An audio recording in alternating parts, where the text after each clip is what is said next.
प्रिय विद्यार्थियों, अपन पढ़ रहे हैं कोलाइडी अवस्था और उसमें अब अपन पढ़ेंगे कोलाइडों को बनाने की विधियाँ। पहला है संघनन विधियाँ, कंडेंसेशन मेथड।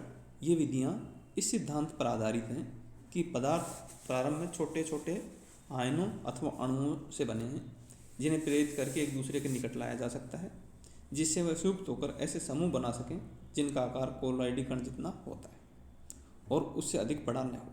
इसके लिए विभिन्न भौतिक और रासायनिक विधियों का प्रयोग किया जाता है। केमिकल मेथड हैं कोलाइडी सल्फर, सेलेनियम, आयोडीन आदि को इनके ऑक्सीकरण द्वारा Br2 + H2S, HBr + S, H2Se + O2, H2O + He, Hi + HiO3, H2O + 3i2। यदि मिश्रण में कोई ऑक्सीकारक ऋणायन उपस्थित हो तो द्वितीय समूह के विश्लेषण में H2S गैस को प्रभावित करने पर कोलाइडी गंधक बनने के कारण सफ़ेद दूधिया या हल्के पीले रंग का धुंधला विलयन प्राप्त होता है। कुछ धातुओं के विलयशील लवण उपयुक्त अपचायक के साथ अपचयित होकर कोलाइडी विलयन बनाते हैं। गोल्ड, सिल्वर के कोलाइडी विलयन इसी विधि द्वारा बनाए जाते हैं, जो कई प्रकार की औषधियों के निर्माण में प्रयुक्त होते हैं। ये विलयन चूँकि अस्थायी होते हैं, अतः इनमें किसी स्थायी कारक का मिलाना आवश्यक होता है। फिर है फिजिकल मेथड, विलायक विनिमय विधि, सॉल्वेंट एक्सचेंज मेथड। इस विधि में पदार्थ को किसी उपयुक्त विलायक में घोलकर उसका विलयन बना लेते हैं, फिर उसे दूसरे ऐसे विलायक में डालते हैं जिसमें ठोस पदार्थ तो अविलय हो किंतु विलायक विलयशील हो। इस प्रकार जो विलयन प्राप्त होता है वह एक कोलाइडी विलयन होता है। उदाहरण गंधक, फास्फोरस, फिनोल्फ्थालीन आदि के अल्कोहली विलयन को तेजी से हिलाते हुए यदि जल में मिलाया जाए तो इनके कोलाइडी विलयन प्राप्त होते हैं। इसी प्रकार नमक जैसे विद्युत अपघट्य के जलीय विलयन को अल्कोहल में मिलाया जाए तो अल्कोहल के नमक में कोलाइडी विलयन बनते हैं। जल में किसी कार्बनिक पदार्थ के विलयन को अतिशीत करने पर कोलाइडी बर्फ प्राप्त होती है। दूसरा है डिस्पर्शन मेथड। इस प्रकार की विधियों में अविलय पदार्थ के ढेर को उपयुक्त वितरण माध्यम से प्रकीर्णित करके वितरित किया जाता है। किरण तब तक जारी रहता है जब तक कि पदार्थ के कण कोलाइडी आकार के न हो जाएं।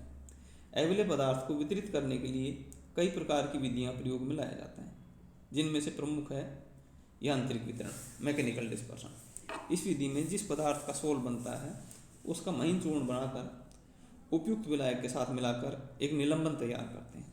फिर इस विलयन को एक विशेष प्रकार की कोलाइडी मिल में डालते हैं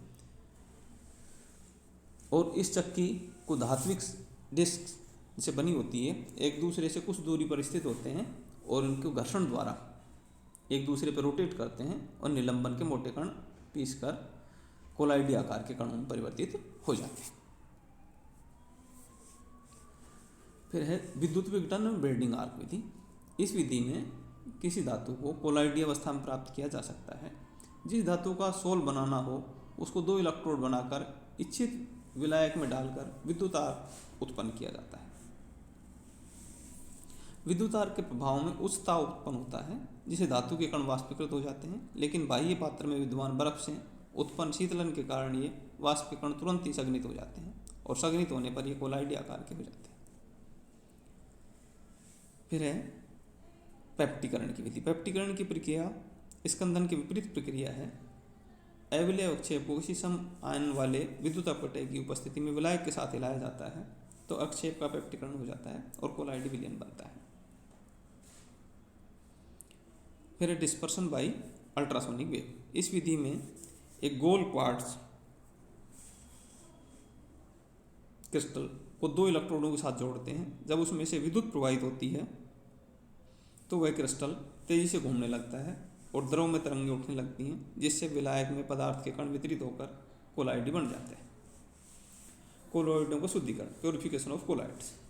कोलाइडी विलयनों में किसी विद्युत अपघट्य की अल्प मात्रा तो कई बार उसके स्थायित्व को बढ़ाने के लिए होती है, लेकिन यदि उसकी मात्रा थोड़ी अधिक हो जाए तो कोलाइड संकुचित होकर अवक्षेपित हो जाते हैं। अतः कोलाइडी विलयनों से इन विद्युत अपघट्यों को दूर करके उनका शुद्धिकरण आवश्यक है। डायलिसिस या अपवहन किसी वनस्पति या जांतव झिल्ली में से विसरण द्वारा क्रिस्टलोइड या कोलॉइड को पृथक करने की क्रिया को डायलिसिस कहते हैं।